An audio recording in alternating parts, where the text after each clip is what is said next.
Ministeerri muummee Abiy Ahmed abbootiin qabeenyaa hidhattoota maallaqaan deeggaru jechuudhaan himatan. Cabiinsi Oromoo Walloo cabiinsa Oromoota hundaa waan ta'eef namni hundumtuu haala ammaa deemaa jiru dura dhaabbachuu akka qabu jaarmiyaaleen hawaasa Oromoo biyyoota garaagaraa jiran amanu.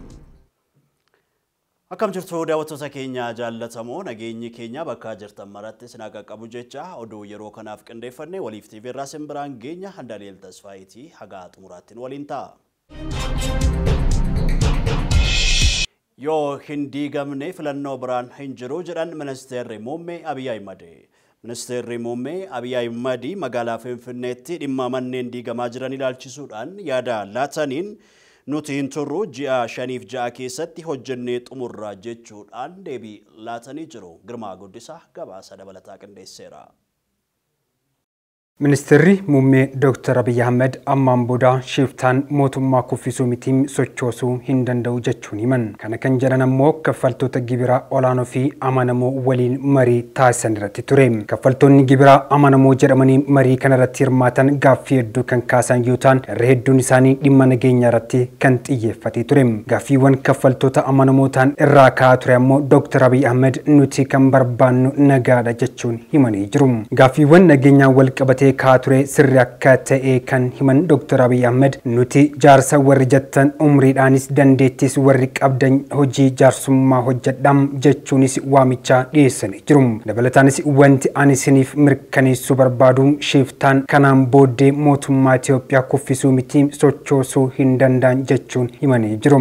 Shiftaa waliin garaagarummaa guddaa qabna. Shiftoonni maallaqa saamichaan walitti qabatu nuti ammoo hojii keenya hojjannaa akkasumas waan hojjechuu qabnu sirriitti beekna jechuun muummee ministeera Dr. Abiy Ahmed kan dubbatan. Isaan onnee godhatanii yoo dhufan baay'ee gammachuudhaan isaan simannaa isin karaa dandeessan hundaan yaalii godhaa jechuun kan dubbatan. Dabalataanis ministeerri muummee Dr. Abiy Ahmed marii kaffaltoota gibira amanamoo waliin taasisan irratti waa'ee dhimma diigamsa manneenii fi daandiiwwan irratti gaaffiiwwan kaaniif deebii laatanii jiru. Gaaffiiwwan manneenii fi ergawwan daandii magaalaa Finfinnee keessatti diigamaa jiru wal qabatee ka'aa jiruuf muummee ministeera Dr. Abiy Ahmed deebii laatanii jiru.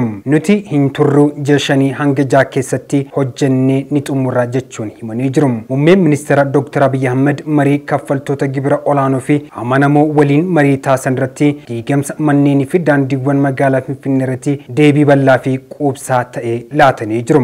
Bakka baay'eetti diigamaa jira kan jedhan Dr. Abiy Ahmed maaliif diigama yoo jettan ammoo Itoophiyaa fuula duraa kan Afrikaaf akkasumas addunyaaf kallattii dinagdee turizimii fi ICT dhibbeentaa 70-80 qabdu ijaaruuf akka ta'e himanii jiru. Qabeenyi guddaan achi keessa jira waan ta'eef turizimii fi ICT ammoo dhiibbaa guddaa waan gaafatuu fi bakka mijataa fi sirra'aa mijeessuun barbaachisaadhaas jedhanii jiru. Magaalaa Finfinnee yoo hin jijjiirre sharafa alaa sadarkaa jedhameen argachuu hin danda'amu. Duubaay hawwata turizimii sharafa alaa guddaa argachuu kan dandeesse bu'uuraalee misoomaa ijaaraman akka maallaqa argamsiisan taasifamanii waan ijaaramaniif jechuun himanii jiru.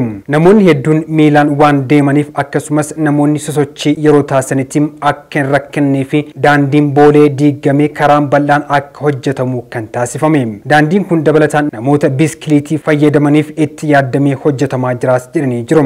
Daandii boolee dabalataanis Meeksikoo Maganaanyaa Seemmisii fi yakka daandiiwwan ijoo akka ta'an himaniiti jiru. Finfinnee keessatti hiyyummaa fi rakkoon guddaan kan jiru walakkaa magaalaa Markaatoo Piyaasaa Meeksikoo keessa akka ta'e himuun fakkeenyaaf Seemmisii fi labuun rakkoo akkasii hin qaban kanaaf rakkoo fi hiyyummaan guddaan magaalaa walakkaa waan ta'eef kutannee diigutti kaane jechuun kan himan Dr. Abiy Ahmed waggaa 5 keessatti magaalaan Finfinnee maal akka fakkaatu arguuf jirtu jechuun kaffaltoota gibiraa olaanoo fi amanamoo ta'aniif kan dubbatan.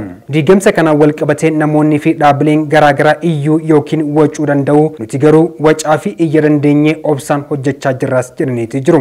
Finfinnee waggaa tokko keessatti ni jijjiirra yeroo sammoo turistoonni sirriitti dhufanii daawwatu yeroos qabeenya abbootii qabeenyaa gatii olaanaa ni qabaata jechuun dubbatanii jiru. Hojii ammatti jiru kana isin warri abbootii qabeenyaa nu obsuu qabdu. Hojiin kun yoo xumurame isin ijoollee keessan Duubaay ergurraa foorfattu kanaaf hamachuu irraa of qusadhaas jedhaniiti jiru. Bakkeewwan diigamsitti gaggeeffamaa jirutti faayibar gilaasii haadawwan biyya alaa ujummoo bishaanii fi elektirikaa maallaqa biiliyoonaan itti bobbaasne lafa jala awwaaluun hojjechaa jirraas jedhaniiti jiru. Hojiin diigamsaa kun rakkoo intarneetaa fi ibsaa amma jiru kanaaf furmaata akka ta'us dhaamanii jiru.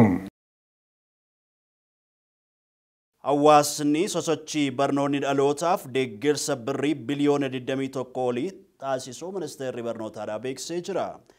Sadarkaa manneen barnootaa fooyyessuu fi galteewwan barbaachisan guutuuf hojjetamaa jiraachuu ministeerri barnootaa beeksisee jira. Kanaanis manneen barnootaa 14,000 fi haaromsi taasifamuu fi 1,100 immoo haaraan ijaaramu ministeera barnootaatti itti gaafatamaan deeksii sagantaa barnootaa fi fooyyessa qulqullina barnootaa obbo Taayyee Girmaan ibsanii jiru. Sagantaan sosochii barnoonni dhalootaaf sadarkaa manneen barnootaa fooyyessuu keessatti gumaacha olaanaa taasisaa jiraachuu eeraniiru. Hawaasni sagantichaa fi birrii biliyoona 21 ol deeggarsa taasisuu simanii jiru. Waggoottan shanan itti aanan keessa sagantichaan manneen barnootaa 50,000 ol haaromsuuf kan hojjetamu ta'us dubbatanii jiru. Hawaasni deeggarsa akaakuu fi maallaqaa taasisuu cimsee akka itti fufus waamicha dhiyeessanii jiru.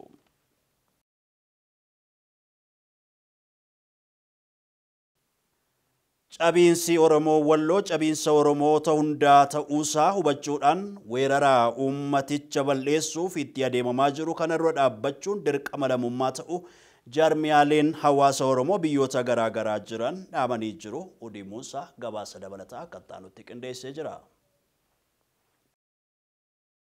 Haleellaa qindaan qophiin sadarkaa olaanaa taasifamee fi turee fi bifa dhaabbataa ta'een Oromoota Walloo irratti humnoonni fiinxaaleeyyii fannoo fi injaan geggeessaa jiran haleellaawwan kanaan dura taasifamaa turan irraa adda ta'uu isaa dhalattoonni naannichaa miidiyaaleef yaada qoodaniin ifoomsaniiti jiru. Weerara lammiiwwan nagaa irratti baname kanaanis ammoo gaagaamni hamaan lubbuu namaatii fi qabeenya irra ga'ee kan jiru yeroo ta'u humnoonni fiinxaaleeyyii kunniin haleellaa qindaawaa barabaraan Oromoota Walloo irratti adeemsisan kanaanis jiruu fi jireenya uummata kanaa suuta suutaan diiguu irratti argamu.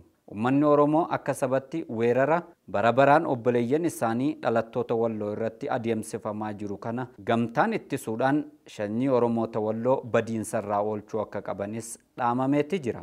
Cabiinsi Oromoo Walloo cabiinsa Oromoota hundaa ta'uu isaa hubachuudhaan weerara uummaticha balleessuudhaaf itti deemamaa jiru kana dura dhaabbachuun dirqama lammummaa ta'uudhas dhalattoonni naannichaa yaada miidiyaaleef kennanii turaniin ifoomsaniiti jiru. Dabalataanis ammoo sabichi dhimma Oromoota Walloo callisanii ilaaluun capha isaa ilaaluu keessaa guutumatti bahuudhaan gamtaan obboleeyyan isaatiif tumsa roga maraa taasisuu akka qabus jaarmaaleen hawaasa Oromoo biyyoota adda addaa jiraatan dhimmicha irratti yaada qoodanii turaniin hubachiisaniiti jiru. Hawaasa Oromoo Walloo balaan isa balleessuuf itti aggaamamee jiru balaa sanyii namaa sababa eenyummaa fi amantaa isaa qofaaf uummata tokko balleessuuf karoorfamee itti deemamaa jiru ta'uu hubachuudhaan qaamni dhimmi ilaalu hundi aggaammii dhala namaa dhabamsiisuuf taasifamee jiru kana dura dhaabbachuu akka qabus dhaamameeti jira. Haleellaa humnoonni fiinxaaleeyyii Amaaraa Faannoo fi Injaan kunniin irra deddeebiidhaan qe'ee Oromoota Walloo irratti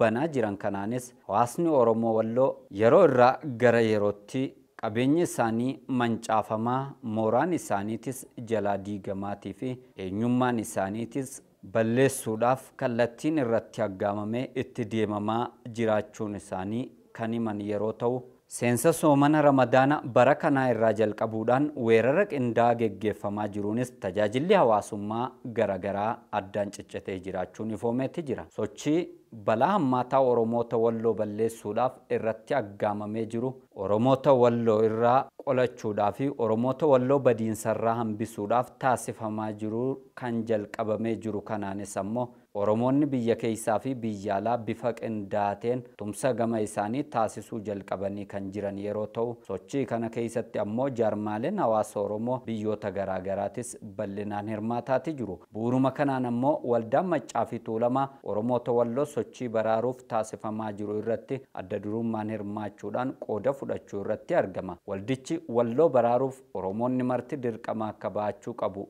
ergaa isaa dabarfachuudhaan sochii Oromoota Walloo baraaruuf taasifamaa jiru kanaafis ammoo GoFundMe banuudhaan deeggarsa leecalloo dinagdeedhaa walitti qabuun ummaticha tumsurratti argama. Gama biraatiin ammoo sochii hawaasa Oromoo Walloo badiinsarraa baraaruuf taasifamaa jiru kanatti makamuudhaan gareen dubartoota Minisootaa tumsa gama isaanii taasisaati jiru. Haaluma kanaan dubartoonni Minisootaadhaa ammoo $50 Walloof yaada jechuun walitti dhufanii gumaachuudhaan Walloo baraaruudhaaf fiigichaa akka jiranis ammoo qindeessitoonni deeggarsa Oromoota Walloo ibsaniiti jiru. Haleellaa Oromoota Walloo irratti deemaa jiru kana ammoo callisanii ilaaluun aggaammii diinaa caalatti kan nama dhukkubsu ta'uu isaatis Oromoonni weerara Walloo irratti adeemsifamaa jiru ilaalchisuun yaada miidiyaaleef qoodaniin himaniiti jiru. Barattoonni waldaa misooma Oromiyaadhaa Godambaa Aduwaadhaa daawwatanii jiru. Seenessa sobaa ture sirreessuun dhaloonni seenaa biyyasaa sirriitti akka baratu bu'uura keenya irras jedhan Aadde Adaanach Abeebee. Daayirekteera olaantuu waldaa misooma Oromiyaa duraaniif miseensa boordii waldaa misooma Oromiyaa kan ta'an kantiibaan magaalaa Finfinnee Aadde Adaanach Abeebee barattoota bultii addaa waldaa misooma Oromiyaa Godambaa Aduwaa daawwachiisanii jiru.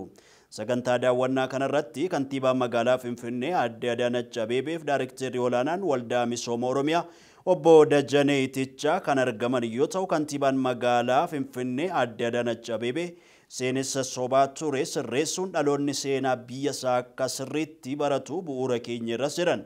Dhaloonni kun seenaa abbootii isaa isa sirrii barachuun egeree biyyasaaf gumaacha gaarii gochuu qaba.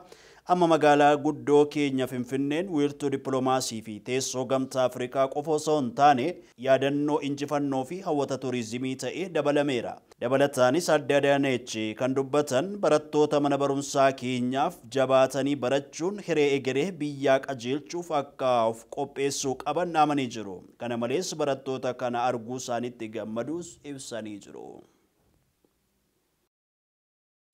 Oromiyaa godinaalee torbatti bakka bu'oota marii biyyaalessaa irratti hirmaatan filuun eegalamee jira. Oromiyaa godinaalee torbatti bakka bu'oota marii biyyaalessaa irratti hirmaatan filuun eegalamuu koomishiniin marii biyyaalessaa kan beeksise. Bu'uuruma kanaan kutaalee hawaasaa godinaalee Jimma, Bunnoo Beddellee, Iluu Abbaabor, Wallagga Bahaa, Qellem Wallaggaa, Horroo Guduruu Wallaggaa irraa marii biyyaalessaa irratti hirmaatan hojii adda baasuu geggeessaa jiraachuu koomishinarri koomishinichaa Malaakuu Waldamaariyaam dubbatan. Hirmaachisummaa qaamolee marichaa irratti hirmaatan irrattis xiyyeeffannoon hojjetamaa jiraachuu kaasanii jiru. Oduu keenya Waliif TV irraa simbiraan ga'aa turre asumarratti goolabnee jirra. Handaaleel Tasfaayitii qophiilee Waliif TV afaan waliin turtii gaarii.